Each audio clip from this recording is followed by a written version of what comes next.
பண்டைய துறைமுக நகரமான முசிறியின் அமைவிடம் குறித்து த டிஸ்கவரி ஆஃப் முசிறிஸ் என்ற ஆய்வு நூலை ஆண்டோ ஜார்ஜ் என்பவர் எழுதியுள்ளார். சேரர்கள் கட்டுப்பாட்டில் இருந்த பண்டைய தமிழகத்தின் மிக முக்கியமான துறைமுக நகரமான முசிறியில் இருந்து ரோம் உள்ளிட்ட உலகின் பல்வேறு நாடுகளுடன் வர்த்தகம் நடைபெற்றிருப்பது ஆய்வுகள் மூலம் உறுதிப்படுத்தப்பட்டுள்ளது. இந்த பண்டைய முசிறி துறைமுக நகரம் கேரள மாநிலத்தின் கொடுங்கல்லூருக்கு அருகில் உள்ள பட்டணம் என்ற பகுதியில் அமைந்திருந்ததாக கருதப்படுகிறது. இதுவே கல்வியாளர்களின் பொதுவான கருத்தாக உள்ளது. ஆனால் இதனை தி டிஸ்கவரி ஆஃப் முசிறிஸ் என்ற ஆய்வு நூல் மறுக்கிறது. இந்த நூலை எழுதியுள்ள ஆண்டோ ஜார்ஜ் அதற்கான காரணங்களை தகுந்த தரவுகளுடன் விளக்கியுள்ளார்.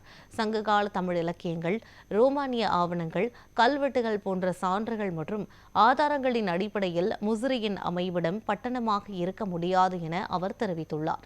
அதன் மூலம் கொடுங்காலூர் பட்டணம் பண்டைய முசிறி துறைமுக நகரமாக இருக்க முடியாது என்று விளக்கியுள்ள நூலாசிரியர் வேறோர் இடத்தை பண்டைய முசிறி துறைமுக நகரத்தின் அமைவிடமாக முன்மொழிந்துள்ளார்.